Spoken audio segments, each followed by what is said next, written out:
आज सावन का महीना है तो मैं मंदिर गई थी, तो मैंने अर्जी लगाई थी भोले बाबा से कि मेरी अर्जी स्वीकार हो जाए बाबा। वाह, और हो भी गई। जी बाबा।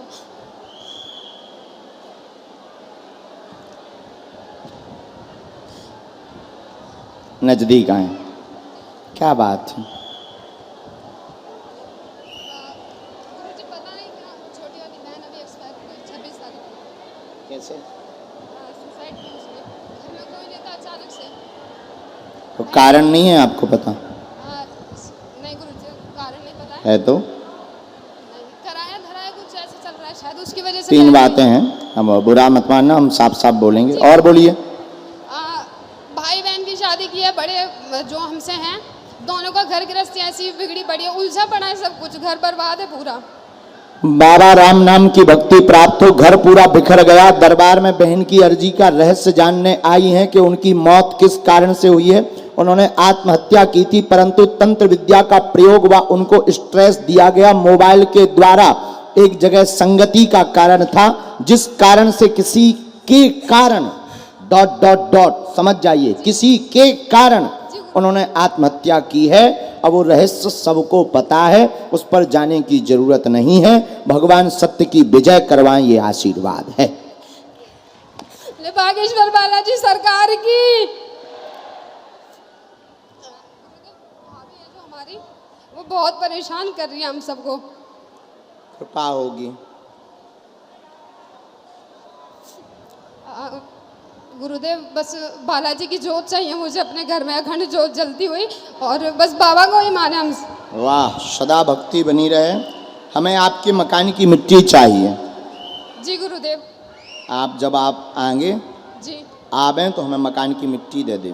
गुरुदेव, धाम पर देनी है आपको मिट्टी? आओ साधु जी। सीताराम। हमने कुछ चीजें काट भी दी, कुछ चीजें जोड़ भी दी अपनी मर्यादा के कारण, क्योंकि ये कानूनी काम है, कानूनी कार्रवाई का काम है, हमारा काम नहीं। तो आप कानून की मदद लें, और वैसे आपको उस पर जाना नहीं है और आवश्यक भी नहीं है, इसलिए अब भगवान के भरोसे फिर जैसा आपको लगे। हमने तो आपको दोनों रास्ते दे दिए हैं, आपके ऊपर है, क्योंकि ये अब हमारा काम नहीं है, ये कानून का विषय है। ये हमने आपके लिए एक लाइन जोड़ी है, ये आपको प्राप्त हो गई। 100% आशीर्वाद है। जय बागेश्वर बालाजी सरकार की। ठीक बहना? जय सिया राम। दोनों हाथों की मुट्ठी बांध लें सभी। आप जाओ, आप बैठ जाओ। पेड़ों पर, टीन पर, और ये पुलिस वाले भाई साहब सबसे ऊपर, ये बीच के बीच बिल्कुल ऊपर ही टंगे। जय हो तुम्हारी। वे पूरा देख रहे हनुमान जी जैसो के गड़बड़ कहाँ हो रही। हमारे हनुमान जी और सन्यासी बाबा भी ऐसे ही ऊपर टंग कर देखते हैं कि लफड़ा वालो आदमी कहाँ है। बोलो सीताराम। जोर से बोलो, और जोर से बोलो। तो दिल्ली की इस धरा आज राममय नजर आ रही है। अभी हम रास्ते से आ रहे थे, छोटे छोटे बच्चे पढ़ने जा रहे थे। क्या कहना उन बच्चों का, वो भी कह रहे बाबा जय श्री राम। अरे हमने कहा बन गया काम। जब दिल्ली के भी बच्चे बोलने लगे जय श्री राम, सोई हमारी समझ में आ गया, अब बन गया। भाई आनंद तो इतना ही में आ जाता है राम का नाम लेकर। लेकिन एक हरियाणवी ताऊ मिले, ये बाबा कौन बवाल है। एक हरियाणवी ताऊ बोले ये कौन सा बवाल है बाबा। हमने कहा बवाल नहीं है, सनातन का फदाल है। और हम बाबा हैं नहीं, बाबा तो हैं बागेश्वर बालाजी। और जितने आप लोग यहाँ विराजमान हैं, हम तुमसे एक बात कह देते हैं। आज 3 पीढ़ियों से दरबार लग रहा। हमारे दादा गुरुजी लगाते रहे, उनके भी गुरुजी लगाते रहे। तीसरी पीढ़ी में आगे को लोगों जो कबाड़ी आओ कहाओ। हमने अनुभव किया 321 साल पहले जो बागेश्वर हनुमान जी स्वयं प्रकट भये सन्यासी बाबा के सामने, और उन्होंने कहा जाओ एक दिन ऐसा आएगा बागेश्वर धाम की शक्ति के माध्यम से पूरी दुनिया राम से जुड़ जाएगी। और आज क्या भारत दिल्ली, मुंबई, महाराष्ट्र, राजस्थान, साउथ, दक्षिण भारत, सब जगह हनुमान जी के नाम की धूम है। हमें लग रहा है अब सनातनी हिंदू जाग रहा है और अपने अधिकारों को समझ रहा है। अब जल्दी घर घर राम राज्य की स्थापना होगी। और जो बीच में कुछ दिनों के लिए तथाकथित हली उल्लाह वाले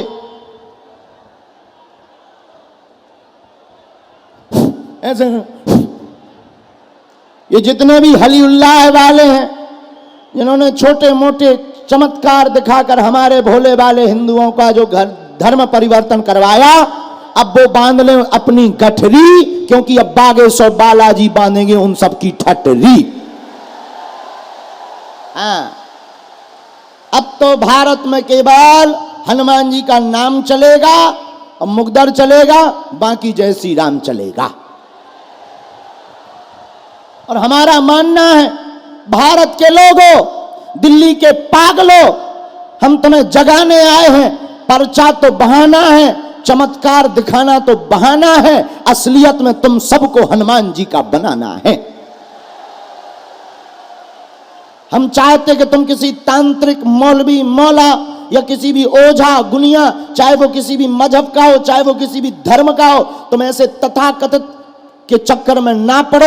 हम चाहते हैं कि तुम्हारी आंखों में आंसू ना रहे। हम चाहते हैं कि तुम चमत्कारों के नाम पर धर्म परिवर्तन मत करो। हम तुम्हें सिर्फ ये बताने के लिए दरबार लगाने आए हैं कि अपने हनुमान जी भी कम नहीं है। ऐसी कोई गली नहीं जहां अपने बजरंग बली की चली नहीं। और भारत के लोगों, अगर इस बार तुम नहीं जागे तो आने वाली पीढ़ियां इसका खामियाजा भुगतेंगी। हम तो अपनी जान हथेली पर लेकर घर से बाहर निकले। लोग कहते हैं कि आप बहुत गंभीर हो जाओ, आपके पीछे बहुत दुश्मन लगे। हमने कहा कि एक धीरेन्द्र कृष्ण को मिटाओगे तब तक हम घर घर धीरेन्द्र कृष्ण बनवाएंगे। भारत का हर बच्चा मुख से भारत हिंदू राष्ट्र बोलेगा। अब कितनों को मिटाओगे, कितने षड्यंत्र करोगे? मेरे पागलों, हनुमान जी मानो। हमारा मानना है कि कलयुग में बागेश्वर हनुमान जी का दरबार लगता ही उन लोगों के मुंह पर तमाचा मारने के लिए जो कहते कि सनातन धर्म तो पाखंड है, झूठ है, इसमें कुछ नहीं। उनकी ठटरी आओ बागेश्वर बालाजी के दरबार में बांधेंगे तुम्हारी गठरी। बोलो जय श्री राम। ये हमारा प्रताप नहीं है, ये प्रताप तो बागेश्वर हनुमान जी का है। हम तो अज्ञानी और मूर्ख हैं, आपके जैसे साधारण मानव हैं। न हम कोई भगवान है, न हम कोई महात्मा है, न हम कोई चमत्कारी आदमी है। हम तो गांव के एक छोटे से ब्राह्मण परिवार में एक छोटा सा समाज, उसमें जो भी भगवत कृपा से हमें चूरन चटनी प्राप्त हुई, उस चूरन चटनी को लेकर सिर्फ हम इसलिए जी रहे हैं, इसलिए बोल रहे हैं, इसलिए थक रहे हैं, ताकि हमारे और तुम्हारे आने वाले बच्चे राम के बारे में गौरव से ताल ठोक करके बोल पावे।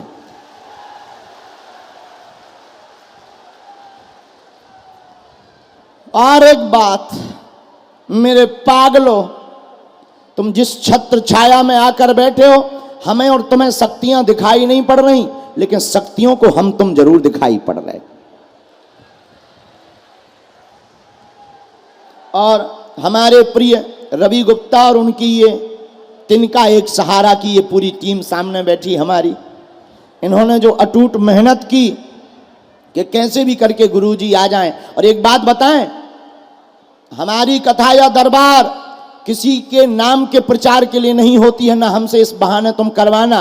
हम तो कथा इसलिए दे देते हैं कि भाड़ में गया खर्चा करें, जे फायदा हो सबको। हाँ, हमारा तो सिद्धांत है। अब अच्छा देखो, तो जितने लोग जे लेते बैठे, इन लोगों की विचारों की क्षमता तो है नहीं। अमीरों के तो लाखों गुरु होते हैं, वो दान देते हैं तो गुरुदेव आशीर्वाद देते हैं। गरीबों का कौन है? जो किराया उधार उठा कर आते हैं, मजदूरी करते हैं, उनके बागेश्वर बालाजी हैं। अब वो दरबार करवा नहीं सकते, हमें बुला नहीं सकते, बुलाने में क्योंकि टेंट लगना, साउंड लगना, एलईडी लगनी, टीवी लगनी, करें क्या बेचारे। तो हमने भी एक बहाना बना लिया, हम बड़े आदमियों से कहते हैं तुम 10 मिनट हमसे ले लियो, तुम बन जाओ VIP और बाकी 18 घंटा हम देंगे अपने पागलों को। तो बताओ गलत है कि सही? बोलो गलत है कि सही? लेकिन तुमसे एक प्रार्थना है, हमारे नाम से, दरबार के नाम पर, धाम के नाम पर कोई दाना नहीं देना है, ना आवश्यकता है, ना किसी भी मंडल को ये छूट है। तुम्हें डायरेक्ट बागेश्वर बालाजी से जुड़ना है और हमें तुमसे दान की आवश्यकता नहीं, तुम्हारे हृदय में हनुमान की आवश्यकता है। हमारे लिए तुम ही सबसे बड़ा दान हो। एक काम करो, एक समस्या का समाधान पाना है कि प्रत्येक का? जोर से बोलो यार, एक का कि प्रत्येक का? हाथ उठाओ। प्रत्येक वाले चाहते हो? जोर से बोलो।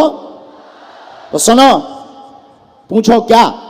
अरे हाथ खड़े करे रहा, बहुत बदमाश हो तुम, दिल्ली वाले ना बहुत बदमाश हैं यार। तो चाहते हो प्रत्येक समस्या का समाधान? उत्तर सुनो, आज से तुम हमारे चक्कर में मत पड़ना, आज से तुम जीवन भर के लिए बागेश्वर बालाजी के चक्कर में हो जा। पहला उपाय। दूसरा उपाय, कभी बागेश्वर धाम जाना और ना भी जाओ तो घर पे नारियल बांधकर बागेश्वर बालाजी और सन्यासी बाबा का ध्यान करके कह देना, आज से तुम हमारे हो गए और हम तुम्हारे हो गए। फिर क्या होगा? तुम घर पे रहना, गांव में रहना, बाहर रहना, विदेश में रहना, चाहे जहां रहना, राम नाम का जप करोगे, ओम बागेश्वराय, इस मंत्र का जाप करोगे तो अर्जी स्वीकार हो जाएगी, काम सफल हो जाएंगे, बिना पर्चा बने ही बागेश्वर बालाजी की सेना तुम्हारे घर पर आ जाएगी। जाओ, ये आशीर्वाद है। बीच बीच में बागेश्वर धाम की पेशी जरूर करना, मंगलवार जाना या शनिवार, महीने में एक बार या 2 महीने में एक बार, क्योंकि महिमा वहीं की है, हनुमान जी वहीं प्रकट भय, वो तो उनकी आज्ञा लगती है। तो जगह जगह हम दरबार लगाते हैं, हमें उन्होंने दे दिया वाईफाई। क्या दे दिया? सैटेलाइट लगी वहीं, हाई फाई। और सैटेलाइट भी इनकी बड़ी हाई फाई है, बड़े बड़े बुद्धिमान, बड़े बड़े तार्किक, बड़े बड़े विद्वान, बड़े बड़े कैमरा। पोल खोलने आए पर खुद खुलवा कर भग गए। और हम फिर कहते हैं, आप वही पूछना जो तुम सुन पाओ, कि तुम बाद में कहोगे गुरुजी हमारी इंटरनेशनल बेइज्जती हो गई। ठटरी के बरे न कटा, आगी के लय, लुअर के लय। अरे भाई, तुमसे कहा किसने था कि तुम सोते हुए सांप को जगाओ? अपने प्रश्न का, समस्या का समाधान लो, निकल जाओ। लेकिन ज्यादा तुमने लुकर लुकर लुकर लुकर किया तो फिर छोड़ा नहीं जाएगा। इतना बताया जाएगा, इतना बताया जाएगा। अच्छा, दुनिया में ऐसा कोई व्यक्ति नहीं जिसके कोई कांड ना हो। ऐसा कोई व्यक्ति नहीं जिसके कोई कांड ना हो, चाहे छोटे हो चाहे बड़े, कांड तो होते ही है। ऐसा कोई व्यक्ति नहीं है कि दुनिया में ऐसे किसी के जिसमें कोई उपद्रव करिए, कर्म ना करिए हो। तो हम तुमसे वही कहते हैं, तुम पूछना वही जो तुम सुन पाओ। क्योंकि हमारा वाईफाई देख लो,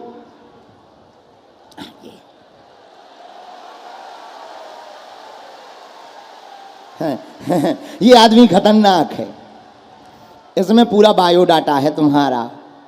हमारे पास चेकिंग करने वाले आए, बोले गुरुजी हमें आपके वाईफाई पे चेक करना है। हमने कहा कर लो। अच्छा, उन्होंने देखा तो बोले इसमें तो कुछ है ही नहीं है। हमने कहा इसमें कुछ नहीं है, सब सैटेलाइट में है, ये तो डबिया है। फिर वो बोले हमें आपके माइंड का चेकिंग करना है। हमने कहा उसका क्या करोगे? बोले दिमाग का देखना है कि आपको उत्तर कैसे मिलते हैं। वो वैज्ञानिक थे। हमने मन में सोचा कहीं ऐसा ना हो जो दिमाग खोल दें फिर फिट ना कर पाए, आगे को लगो आफत हो जाए। फिर तो चले गए बाबा जी पे, हो गो दरबार। हमने कहा भाई साहब बख्श दो हमें। भाई एक हेलमेट जैसी मशीन ले आए और जैसी उनने लगाई, आँखन में हरी नीली पीली लाइटें। अरे हमने कहा भैया निकाल जा, कहीं ऐसा ना हो रेंच ब्रो सभी निकलने लगे, पेंचकस प्लास और पूरा खुल जाए। तो धन्य है कलयुग में बागेश्वर हनुमान जी की महिमा। लाखों किलोमीटर दूर कोई भी बैठा रहे, ओम बागेश्वराय, इस मंत्र का जाप करे, बागेश्वर बालाजी कृपा कर देते हैं, अर्जी सुन लेते हैं और काम सफल हो जाता है। जिनके पर्चा न बने, बीमारी है, रोग है, संकट है, घर पर लाल कपड़ा में नारियल बांध लो, एक चौपाई नोट कर लो, नासे रोग हरे सब पीरा, जपत निरंतर हनुमत वीरा। सन्यासी बाबा ने दी चौपाई हनुमान चालीसा की, बहुत ही पावरफुल। इस चौपाई को 108 बार बोलिए, कटोरी भर गंगा जल में फूंक लगाकर बीमार दवा वाले रोगी को पिलाना। 40 दिन तक वह गंगा जल शुरू कर दीजिए, दवा असर करने लगेगी। रोगी को हनुमान जी बागेश्वर बालाजी की कृपा से दुआ और दवा के प्रभाव से आराम लगने लगेगा। यह आशीर्वाद है। पर्चा नहीं बना, निराश नहीं होना है। सामूहिक अर्जी सबकी लगेगी। बस अब तुम नियम शुरू कर देना, और जिनकी अर्जी लगे अंधविश्वास में बिल्कुल भी ना पढ़ें। देखकर भरोसा करें आपने क्या पूछा, पर्चे पर क्या लिख कर आया। सही हो तो स्वीकारें, गलत हो तो माइक पर टोक दें, और वही पूछें जो तुम सुन पाओ। और मंगलवार की फिर पेशी करना अनिवार्य है, क्योंकि काम की सफलता धाम से होनी है और राम नाम से होनी है। इतना कह देते हैं कि अगर हनुमान जी की दृष्टि पड़ गई तो तुम्हारी सृष्टि समझो बदल गई। और दूसरी बात, अब आज से जो जो बागेश्वर धाम के हो गए, अब उनका फतेह ही फतेह होना है। पीछे मुड़कर देखने की आवश्यकता नहीं है। इसलिए राम नाम का जप करो और हमसे मत जुड़ो। किससे जुड़ो? हम तो नालायक हैं, मूर्ख हैं, गांव के अनपढ़ गवार हैं। जुड़ना ही है तो कलयुग के राजा, चारों युग परिताप तुम्हारा है परिसिद्ध, उन हनुमान जी से जुड़ो। अपने घर के बाहर एक एक भगवा रंग का झंडा लगाओ, ताकि तुम्हारे घर के बाहर से कोई निकले तो समझ जाए ये कट्टर सनातनी का घर है। अच्छा, ये इसलिए भी कह रहे हैं, और दूसरा भी कारण है इसका। हम झंडा लगवाने की क्यों बात कर रहे हैं? क्योंकि हनुमान जी महाभारत में कहां बैठे थे बताओ? बोलो बोलो बोलो, बैठे थे कि नहीं बैठे थे? हनुमान जी बैठते हैं झंडे पर, महाभारत में भी बैठे थे, और तुम्हारे घर में भी और तुम्हारे आसपास वर्तमान कलयुग में भी महाभारत ही मची। अब हनुमान जी को बुलाओ, उनके बुलाने बिना काम पूरा नहीं होना, युद्ध नहीं होना है। इसलिए अपने घर के बाहर लगाओ झंडा, फिर धर्म विरोधियों को लगेगा डंडा। फिर बाद में उनके बन जाएंगे कंडा। तो कितना बढ़िया बन गया है? झंडा, डंडा और कंडा।